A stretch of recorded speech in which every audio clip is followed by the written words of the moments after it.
Welcome on Kindle to Hotgates Gaming for another Dark Souls the board game video. This is of course part of a video series here where we'll be covering all aspects of the game, from the what's in the box video which I did previously right through to a demo and a playthrough of the game itself.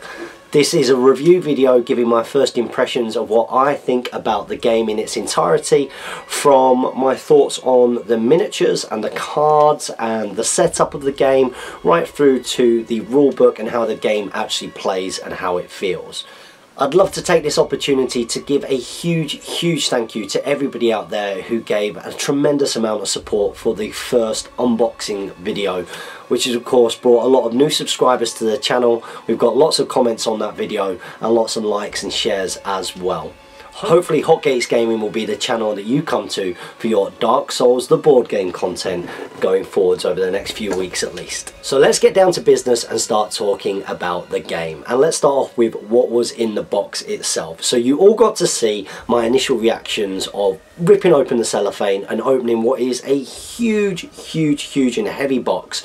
I would liken this box to the same kind of size as what you get with the Imperial Assault Star Wars box set that was released some time ago.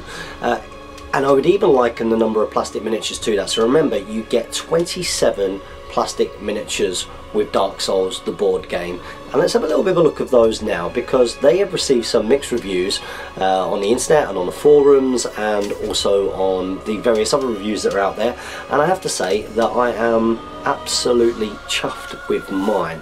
Now I do recommend, if any of you out there do receive a Dark Souls the board game box and you're not happy with the plastics, or if there are any breakages in there or any weapons that are snapped or anything which doesn't look like it should be, then do contact Steamforged Games, because although I'm pretty sure that they're incredibly busy at the moment, I'm also sure that they want to make sure that you guys out there who backed and supported bringing this game into the limelight, I'm pretty sure they would prefer for you to have a full working game that was exactly how it should be. So I've had a little bit of a look through my plastics, especially having seen some of this criticism with regards to bendy weapons and the like, and I have to say I don't seem to have that problem at all. Now if you do receive a plastic and a weapon is slightly bent, then what I recommend that you do is, if you put that into hot water and then bring it out, remold it and allow it to cool quite quickly, it should harden in the correct position. So just a little bit of a top tip there if you do have a slightly bendy plastic.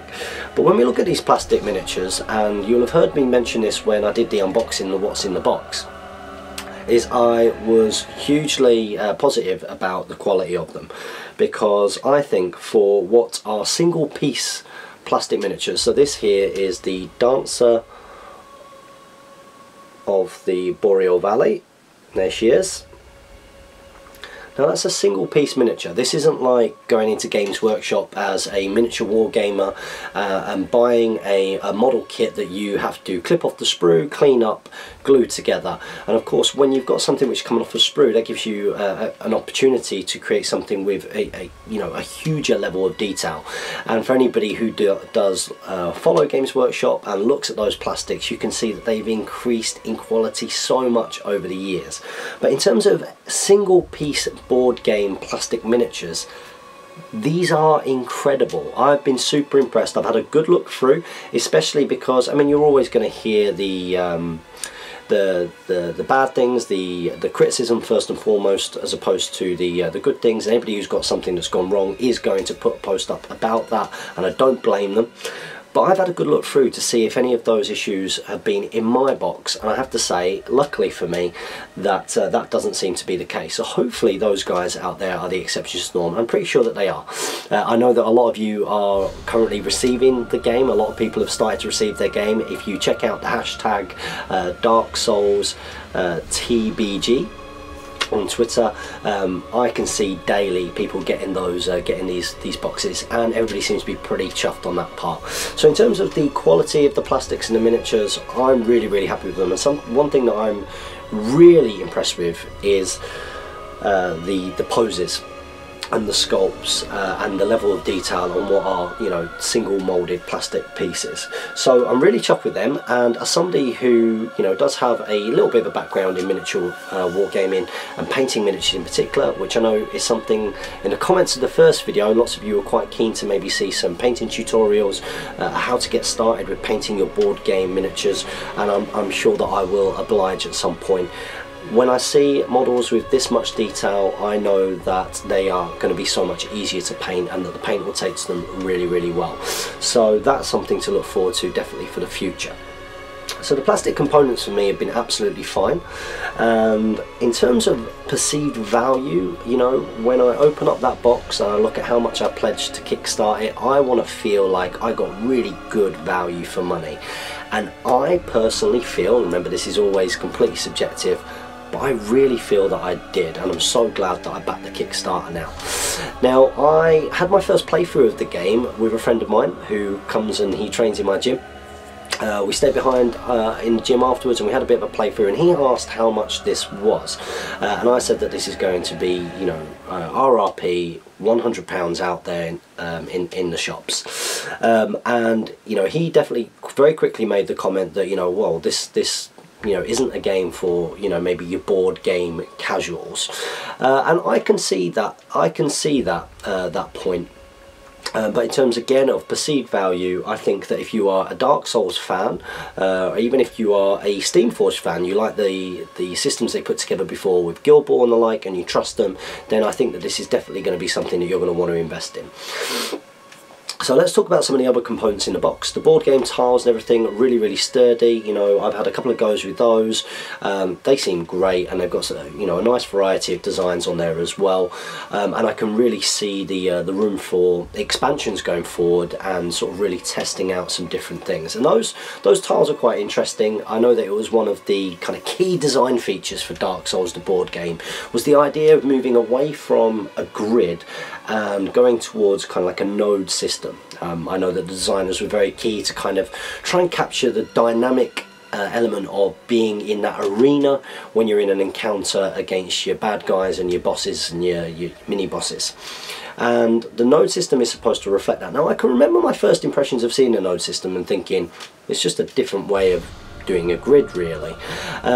But it does make it feel a little bit more fluid, I have to say, when you do have that node system going from node to node, especially when you start to see the game in action, which we'll come to later on, and you can see some of, you know, when things move forward and you push, and how you you know, you are pushed away, and how you then dodge and the like, and it does actually create quite a fluid gaming experience, and you don't feel as much as if you're kind of constricted as you might do if you were playing across a grid, even though kind of you are when you're using that node system. Another thing that the node system on the tiles does really, really well is, of course, each tile that you walk into, an encounter will have been assigned to it, depending on which mini-boss or boss that you're going up to fight. So that's really, really cool. And those different nodes, you turn over the encounter card and it will tell you what to put on certain different nodes. You know, there are enemy spawn points, and they're different in different ones. You can have traps which are in there, which is quite a cool little dynamic to the game. There are various bits of terrain as well, such as barrels and gravestones, and also chests as well if there's treasure.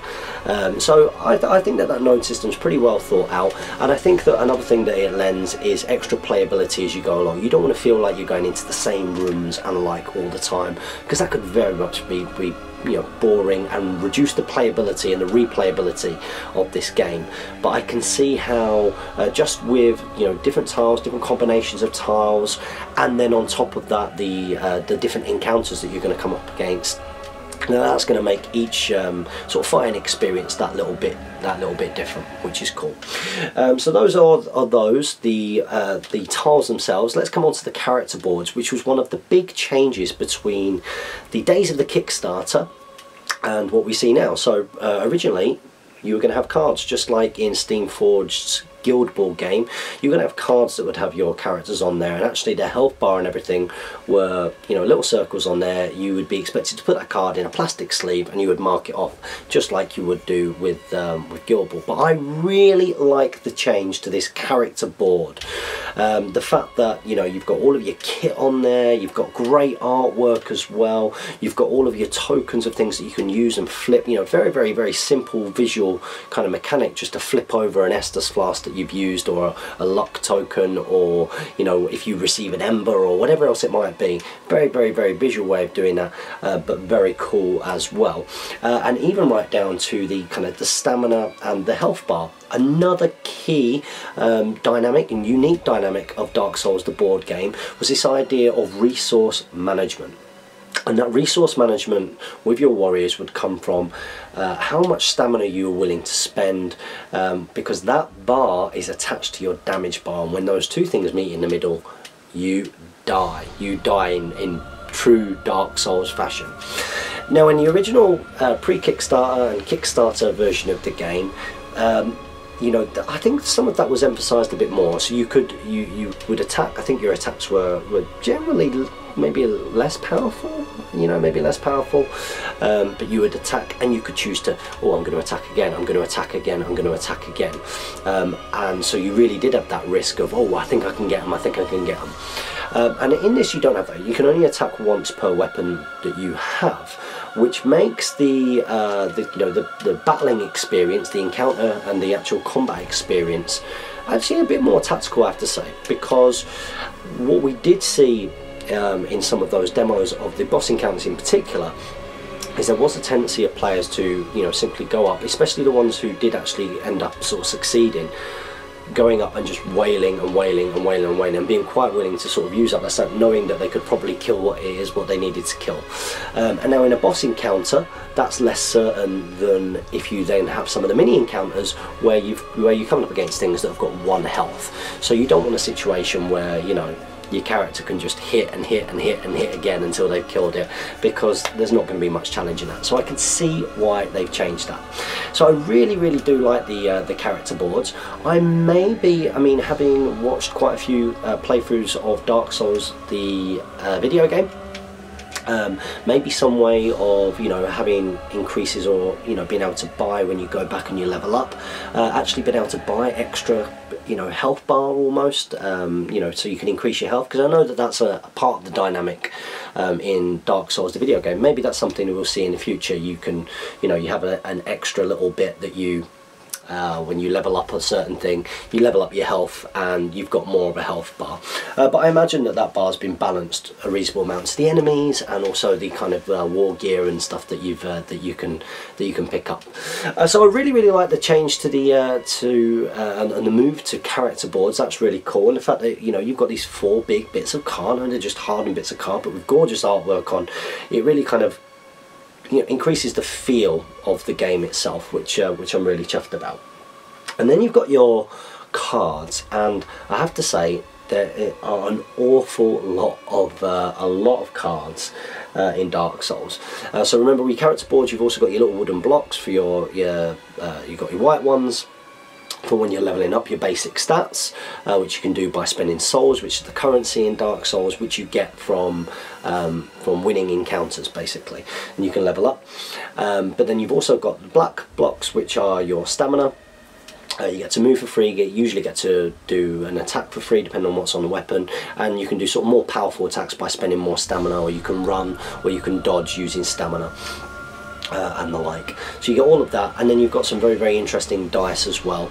The black dice tend to be the weakest dice. They've actually got 1 blank side, and then I think they've got a couple with 1 sword on, and they've got a couple with 2 swords on and the like. Blue dice have no blanks on. You've got lots of 2s and 3s on there, and then you've got orange dice, which are really awesome. You know, there's even 4 damage on there when you roll those. Now, I can imagine with a game like Dark Souls the board game, bringing in a dice element and something which is, you know, so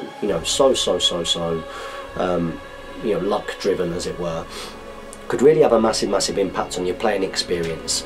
But I have to say, the fact that there is only one there's only one dice with a blank on it, and because you are able to sort of get sort of kit reasonably quickly, we'll talk about that later on, I don't think there's too much of that, but there's just enough of it, you know, to create those moments that you do get in dice games where there's gasps, where there's cheers when you see that you've just about managed it. You know that if you don't manage it, if you don't manage to get the 3 damage, which will get knocked down to 2 because they've got the armor, if you don't get that, then they're probably going to kill you next go. You really want it, and then you're like, oh no, I've got to spend my luck token to re-roll it, and you know, you get that whole dynamic. And I think you can only really get that with dice. From my own experience, that's just my own experience, I think that's the only way that you can get that. But there's not enough sort of failures in there, and by that I mean like the blank spaces for it to completely go against you. But an example would be in our first encounter. So when my friend came to the gym and we had the first game, you know, we went into our first encounter, you know, a level 1 encounter, supposed to be really easy, and I did roll. I had a sequence of rolling sort of 3 blanks in a row, which really meant that that was it, and we died in our first encounter because of that. But as you go on and you get later in the game and you're picking up various different bits of armor, I mean, that is actually quite rare. But there's just enough variance in there to have that kind of gasping, you know, that sense of achievement when you do get it, and also that huge kind of, I don't know, you're increasing the stakes on each roll, aren't you, when you've got dice, I think anyway. So that was pretty cool. So then we've got the cards, and I have to say, along with sort of popping out all of the tokens and doing all that side of it and putting together the dials, which did take an amount of time, I do recommend that if you are going to invite a friend over to play Dark Souls with you for the first time that you play it, I recommend you just spend a bit of time beforehand, way beforehand, before they arrive, actually just going through and getting your admin sorted, because the initial admin for getting this game started is pretty hard going. You know, there's a lot of tokens to separate, you've got a lot of things to put into bags, but the biggest one are your cards, because your cards don't seem to come in any kind of real logical order, and they're not separated. They're in this kind of plastic tray, which I can show you here, which you will have seen in the unboxing. They're in this little plastic tray, and they're all mixed in together, and in there you've got all of your starting equipment cards for each of your characters. You've also got their class specific cards, and also their sort of more powerful versions of those as well. You've got the more special part of the treasure deck, which you get when you're going up towards the main boss, as opposed to when you're just going up towards a mini boss. You've also got the treasures that the bosses drop when you beat them, and then you've got your normal treasure deck as well. And then you've got all of your encounter cards, and it's very easy once you take that out of the little kind of packaging that you do for all of that to get mixed together. And a huge part of time, I know for us getting started, and even when I did my second playthrough on my own, a big part of that was separating out the cards. So what I recommend that you all do is that you get yourself some baggies. So you can see here that these actually baggies were from X-Wing. X-Wing comes with tons and tons of this kind of stuff. I've got a bag in a bag in a bag in a bag in a bag here. And if I open this one up, it's just going to make my life a lot easier. I've then got individual card things, and you can see there, so in this one here, it's got the Herald's class specific treasures, and obviously in this bag that means, which I will label up at some point, that this has got all of the class specific treasures and also the boss treasures there as well. So all of that separate, which will make it easier and quicker for me to set up going forwards. For example, this one here has then got individual pouches of all of the starting equipment for each of the characters, which is good, and I've pretty much done that with all of them. You can see that even the boss decks have all been separated, and it's just going to make setup much quicker going forwards. A minor complaint with that though is that if you do decide to put things in card sleeves, then they no longer fit in this plastic tray at all. So this is now more for just transporting them, sort of full stop, rather than actually using when I'm actually playing the game. which you could say, well, it could be slightly annoying, but there's enough good things in this game to not get annoyed about that. But I hugely recommend you taking the time to organise your cards for future playing the game, because that took a long time. And now that that's done, I won't have to do that again, and it will make setting up to play the next lot of games much easier and much quicker. I know that big setups for games can be one of the things that it can put me off, but it can definitely put off the more casual gamers who might want to play a game with me. I know that that's why my family won't play Risk with me or anything like that, for example. So if you can get yourself organised, that's a much better way of encouraging people to sort of have an enjoyable experience of the game itself, which we'll talk a bit about now as we discuss the rulebook. Okay, so we've got the rulebook here for Dark Souls, the board game, and I do recommend that when you get the game, do give it a couple of read-throughs. It's a very cool book. There's lots of decent art in there. It tells you everything that you've got and everything that pretty much everything that you need to know. There's only a couple of things that I'm still not sure about, and I might have just missed them, to be honest. I do tend to read it just before I go to sleep. But I had a bit of a read through, and that can give you a good idea of how to get started playing the game. But I have to say, on the first playthrough, I had to keep on going back to this. I think it's definitely a game that, it depends how you learn, I suppose. I mean, it could just be that I'm a little bit more of a kinetic learner, but I felt that I got a lot more from actually seeing the game in action, making mistakes, and then going back and looking up, or when something didn't feel right, then heading back to the rulebook. Now, it was really important for me to do that because, of course, we intend to do a playthrough here on Hotgates Gaming and do it like a campaign over a period of time. I'll start off, I'll do a demo of how to play the game, some of the mechanics, although I suppose it'd be quite tough to film. And I can absolutely see why so many people who stream the game live or did those sort of initial, very quick, before anybody else got the game, anybody who put those videos up, why there might have been quite a lot of mistakes, because I could feel myself making mistakes when we had that first playthrough and getting confused about bits. So I definitely recommend give the game a couple of playthroughs and keep going backwards and forwards to the rule book. I don't think you'll get it alone just by reading the rule book and then be able to play straight away. If you can, then you're an absolute hero. It's not something that I was capable of. So the rule book itself I find it's in quite an interesting order. And what I mean by that is that there are some bits of kind of sort of jumping and coming back, and I can see why it's ordered the way that it is. But in my mind, I almost think that I would be helped, and I had to kind of write it down myself. Okay, so if I'm going to get this game out and I'm going to start playing it, what do I need to do and in what kind of order? And then, and then I need to know what's to do with that specifically. But there's actually quite a lot going on in Dark Souls, the board game. It's a bit more sophisticated than maybe some people have given it credit for. I think that it does have quite a lot of nuances and the like, and therefore, there are quite a few little things here and there that kind of aren't mentioned in certain parts of the rulebook and are kind of mentioned then later on, and also various things which work a little bit differently as well.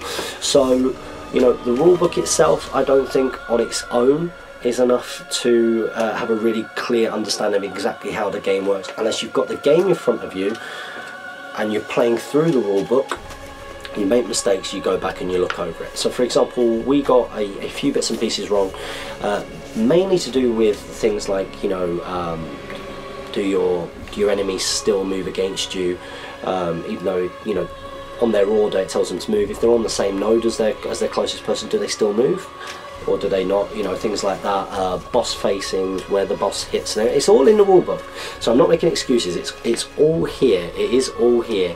But I've definitely found by playing it through once, playing it through again, using then all of the mistakes that we made in the first playthrough, I found that much easier.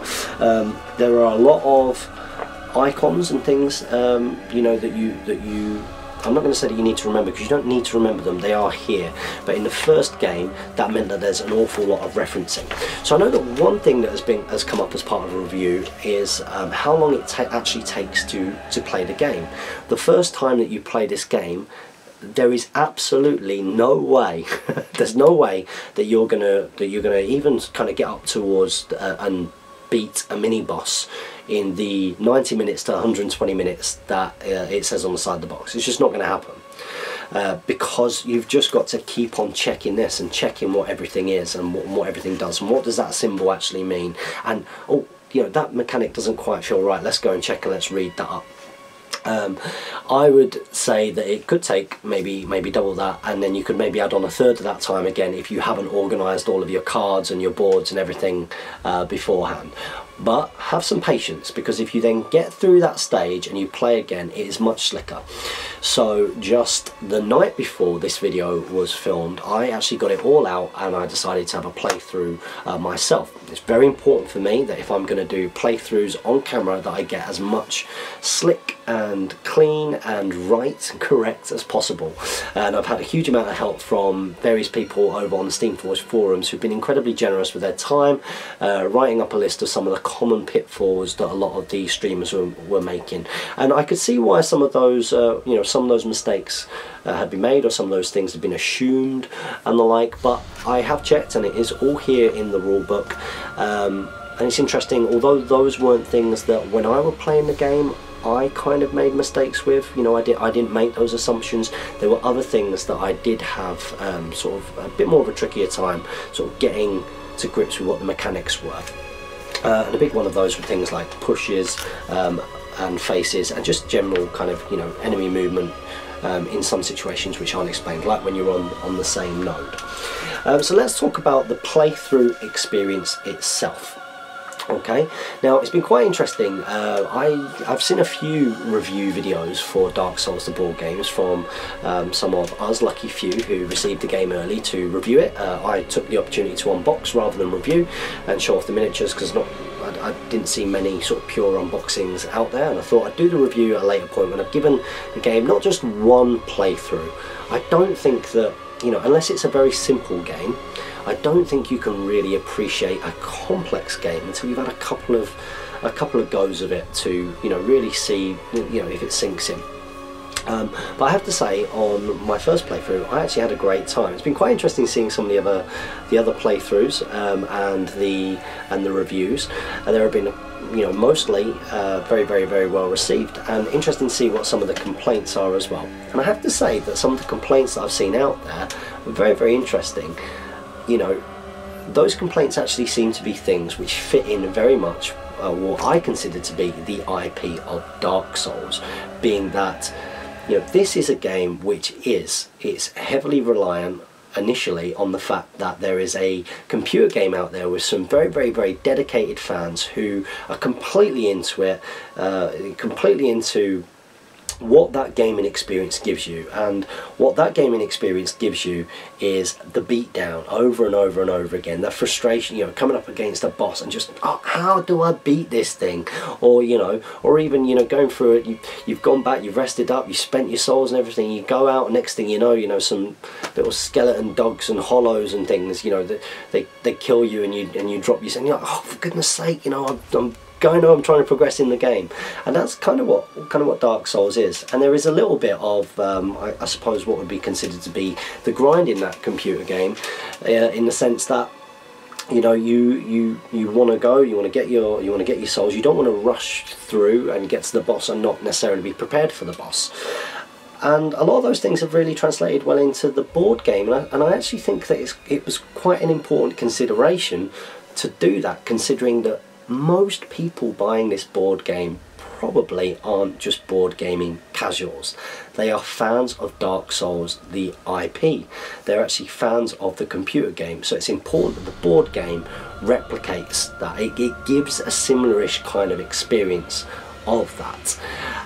Now, at the same time, I also understand the points that you don't want to make a boring game or a game which is completely impossible, but you do want to make the game challenging, and it has to be challenging enough so that when players, just like in Dark Souls the video game, actually manage to get past an encounter, they feel damn good about it and they get excited and they cheer together and they give each other high fives and fist bumps, and you know, there are those gasping moments. So did my Dark Souls playthrough experiences Did they actually achieve that? Absolutely yes. I had a phenomenal time. Once the game started getting going and getting flowing, I actually really enjoyed all of it. So I can remember Dark Souls is a cooperative game. You can play with between 1 and 4 players, and the number of characters that you bring along affects the dynamic or various dynamics in the game, particularly in terms of how many times you're allowed to die as a team and the like, because of course there's more of you, there's more hits, there's more dice. It's easier in some ways, but then it's also less forgiving, and when there's less of you, it's a little bit more forgiving and the like. So I played it with my pal, and we had lots of moments where we cheered, we high-fived, we discussed. We had to be tactical, we had to think about what we were doing. When we went into that first encounter, we got slapped in the face by, you know, the large hollow. Just, you know, walked into us, pushed us for 5 damage. I got a series of not particularly great rolls, and it really was that kind of wake up of, wow, we are in Dark Souls. This is what it's meant to be, this is what it's meant to feel like. So therefore when we went in, we had to come up with a strategy. Now that's very cool when you've got that kind of interaction between 2 players. You know, you're playing against a board, you're playing against a card. That's all you're playing against. You're playing against a card which has a set of instructions of what that card can do. So you've got to really, and yet you've really got to be tactical. I don't get you know, some of the reviews. I mean, absolute respect to anybody out there who thinks differently to me, but I'm not stupid. And you know, I'm not a terrible player of the games that I do play. And you know, you have to think when you go into these rooms, and that's what you want. You have to come up with a strategy. They are not one-dimensional, especially when you start getting combinations of different enemies. You know, you start walking into encounters where you've got your kind of your common hollows. I'll get the names of these guys correct here. Let's get them right. There you go, your hollow soldiers. So you've got a combination of those guys who are trying to come up, get in your face and just knocking you for the 4 damage each time. But then you've also got Silver Knight Great Bowman dealing, you know, damage from a distance. And you've got Crossbow Hollow, you know, activating last, moving away and then hitting you for magic damage. And you might not have even thought about trying to protect yourself against magic damage. And very quickly this all starts to rack up. So you've got to have a strategy. You've got to think. You've got to think, well, what nodes are we going into? Are we actually going to go in and set ourselves up on? You have to think along the lines as well of, you know, are we going to be on the same node? Are there enemies that can do damage to both of us if we're on the same node together? You've got to think. You've got to learn. Right? Okay. Well, I know that, for example, a Silver Knight Swordsman can actually move twice, and if they do manage to do damage on you, then you get pushed, and then I'm probably going to get hit by that, and that does an area damage. And you know, you've got to think about these things, and the fact that you've got to think about them, and when you're working a cooperative, the fact that you've then got to interact with your partner and discuss that makes the encounter experience, in my opinion, really fun. Now remember, again, I played through on my own, and I still got that little bit of a feeling. I had to really think about it. I died twice on my way through to try and get to the mini boss, and when you die, everything resets. Apart from you know, your treasure doesn't reset and everything, you know, but your encounters are exactly the same. You know, so you're going back and you're fighting the same fights that you did before, but they're never exactly the same. Now, I must admit, when you start getting, you know, some pretty decent equipment, you know, particularly, I mean, I've played so far and we've had the Knight, you know, he tends to be your tank. You tend to put your aggro on him early on because he can take more damage and the like. But as your equipment goes up, you know, you start to think about those things. And as you are able to, you know, if you can roll a, you know, 2 blue dice to do damage against something which has only got, you know, 1 wound effectively, then you're probably going to take it out, and then that becomes quicker. But that's good as well, because it means that you're not having to grind the same kind of way that when you first go through it really is a struggle, because you've already garnered the souls from that, because you've leveled up to get the equipment that you've managed to draw out. then actually those encounters can be a little bit easier. Although I have to say, when I redid the encounters, I got killed on an easy one again, even though I had better equipment and the like, and I had to really kind of take stock and think. So it just shows you can get caught out by this game if you're not clever. If you don't go into it the right headset, which is this game, you know, this game board will beat me if I'm not thinking, if I'm not on it, if I'm not aware of what's going on, if I'm slightly lazy with what I'm doing, then that'll happen. Now, another great part of the interaction that I believe that you get when you've got the two players is also the, you know, we talked about the tactical discussion of when you're going into the rooms and, right, okay, well, okay, this is the encounter, this is where they are, who should have the aggro first? And the aggro, of course, is the player who effectively has walked into the room first, and they're going to focus on, because, you know, he's the one who's got their attention, he's got the enemy attention, who's going to have the aggro first, and in your first encounter even, like, who's going to activate first as a result of that, and where are they going to be as a result. So not only are you getting the kind of the tactical experience of interacting with your teammate, but you've also got the strategic interaction with your teammates and your fellow players when it comes to going back to the bonfire, which, remember, the bonfire is your home tile. This is where you get to spend the currency that you get from defeating each tile and winning each encounter, where you get the opportunity to level up in order to be able to pick up the various equipment from the treasure deck, which are your rewards. So you know, you can spend souls to buy new treasure, and you very much get this. It's a very kind of nice dynamic. You're both not necessarily going after the same cards. You're looking at it and you're saying, ah, well, see, you're the tanky dudes actually, and if you look at your board, you only have to spend 2 souls. You only have to spend 2 souls to level up to there, which then enables you to take that bit of kit. So why don't you do that, and then I'll hold off. And or you look at it and you go, well, that doesn't seem to. Why don't we actually just see what the next card is? Ah, right, well, that one might be. And you end up with this strategic conversation, which is really, really, really cool, and very rarely kind of leads to any kind of, you know, disagreement about what you should or shouldn't be having. Really, you look at it and you go, ah, well, that's probably best for us as a party, which is really cool.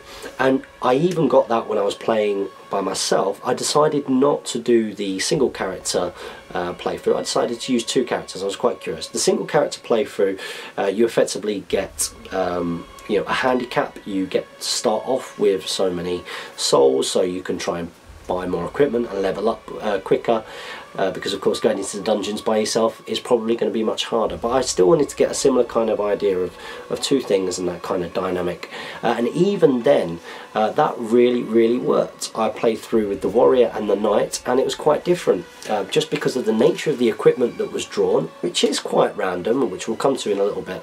Because of the nature of the equipment that was drawn in the first playthrough that I did, we found that we were very much trying to tank up the knight to be able to take more damage, and my guy ended up, you know, trying to stay out of it, and picked up some fire bombs, I think, and was trying to, you know, throw fire bombs from a distance, and that really worked. But just by the very nature of the kind of equipment that we drew this time, I don't think I did many upgrades to the knight at all. I think he got 1 or 2 bits of kit along the whole way, but it was mostly the warrior, because he ended up with great weapons that really suited him, that he could get to quite quickly, and a really good shield and different armor, just lots of things which suited him, and that's quite interesting. Now, I can imagine that a lot of people would look at that treasure deck and, you know, because there's a bunch of things that you will not be able to get to quickly unless you get souls to level up. But there are things in there you can, and I can see people looking at that treasure deck and going, well, it's hugely reliant on what kind of treasure you draw, which is completely random. A lot more random, I have to say, than the dice element of the game. If you're going to complain about any type of sort of randomness that has such a huge impact on your playthrough experience, it's probably going to be what you draw from the treasure deck. I mean, if your first 10 cards that you draw from the treasure deck are all required to have sort of tier 4 upgrades, you're just not going to get them anytime soon, and then you are going to have to play differently. You are going to have to be willing to sort of head back to the bonfire, rest, play through, get more souls to build up and do it that way. And I can imagine that might be a little bit more grindy if I didn't absolutely love the dynamic of the encounters, full stop. So I can see that with the treasure deck, and I really like the nice addition of having sort of the class specific ones in there, which, do remember, anybody can pick up. It's not a case that if it's a warrior class, it doesn't mean that your knight can't have it if it comes out.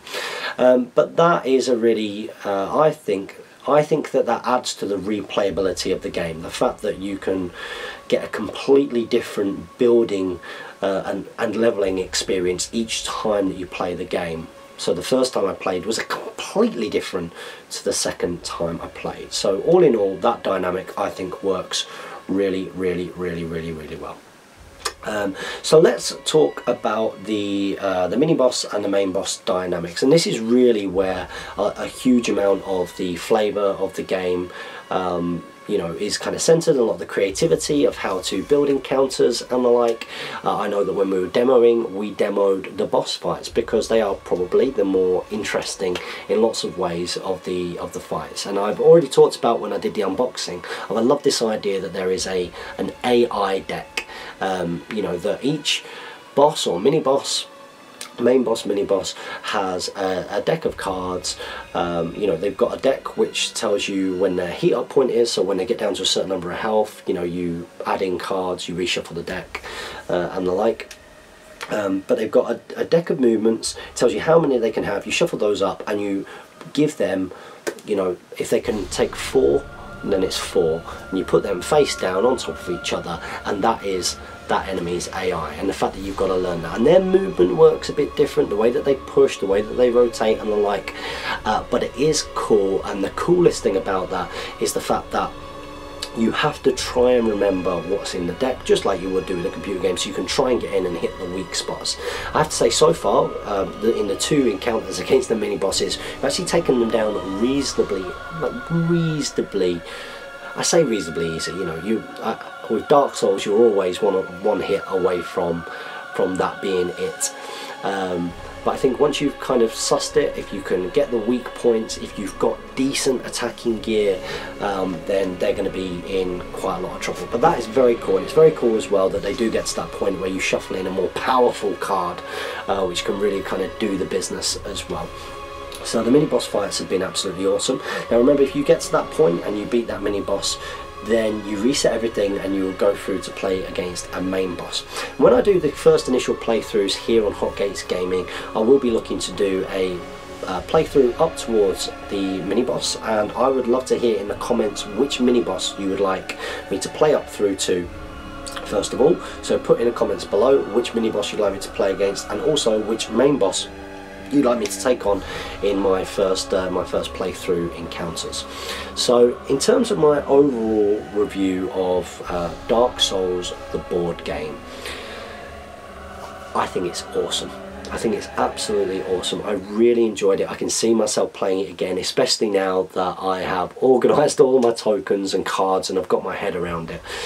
In that second playthrough, it got to a point where I was so slick in terms of knowing exactly what I was doing. I was getting through encounters in less than 5 minutes, and therefore when we're talking about the length of time that the game plays, and it says 90 minutes to 2 hours, I can easily see that when you've got, especially if you've got a couple of people who played the game, I can imagine you get through it even quicker than that.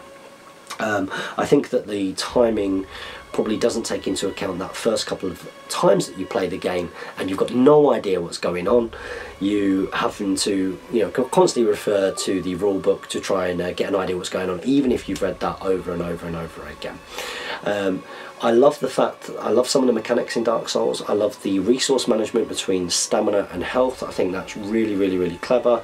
I love the encounter mechanics. I like the fact that everything's quite different, and even with the your grunts that you're up against, your hollows, your crossbow hollows, all that kind of stuff. I love the fact that even those, especially as you start to get to slightly more difficult encounters, just the combination of those things on different types of tiles really changes the dynamic of the experience, and it doesn't feel samey. It doesn't feel like you just go up and you hit which I have heard in another review. It just doesn't feel like that to me at all. I think you've really got to think about it, and if you don't think about it, you will be punished in true Dark Souls fashion. Do I think that this is a board game for the masses? I doubt that you will get casual board gamers. I doubt you'll get casual board gamers looking at this and paying £100 for the box, but I do think that people who know and recognise the IP probably have already backed it, or will be maybe looking to back it, and I think that more hardcore board gamers or even war gamers will look into this game. I think that this board game has got enough simplicity but enough complexity to appeal to both genres really, and the fact that and it can't hurt, the fact that the plastic miniatures are absolutely fine in my box. They're absolutely great, and because they're hugely detailed for single piece board game plastic miniatures, they're hugely detailed. I think that you're also going to get a lot of war gamers and also a lot of board gamers who maybe want to learn to do the painting, so do expect to see some painting tutorials here as well. I love the fact that you've got the cooperative element. I think when you're playing cooperative against the table, against the board, I think that really creates a wonderful dynamic, and you know, everybody leaves happy, even if you die really. So I can see a lot of excitement, a lot of gasps, a lot of high fives, a lot of groans, but ultimately a really wonderful shared experience in playing the game.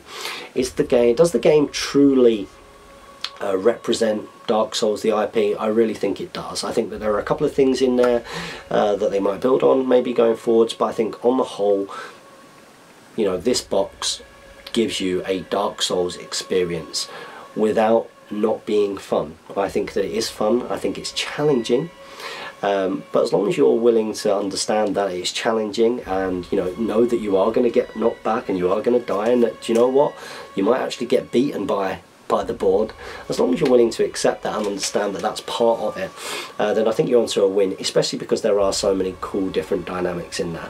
I like the node movement. I think that the combat movement is reasonably dynamic, although not always very clearly explained.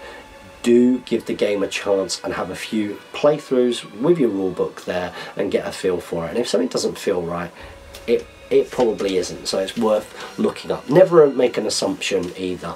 The Steamforge forums and some of the great people on there are going to be awesome in terms of getting there and asking questions if you do have them, in terms of what you know to do and what you don't know to do. So would I recommend Dark Souls, the board game? Well, I think it's clearly blatantly obvious that I do, and that I am going to be continuing with this video series, so do expect next either the playthrough, the demoing of the game, and I'll also be doing some basic painting tutorial videos on how you guys out there who maybe haven't painted a plastic miniature before, how you could get started to make your Dark Souls miniatures look awesome when you get the game on your tables. So guys, hope you're all out there having a good game. I've been having good games here. I look forward to seeing you in our next Dark Souls the board game content here on Hotcakes Gaming.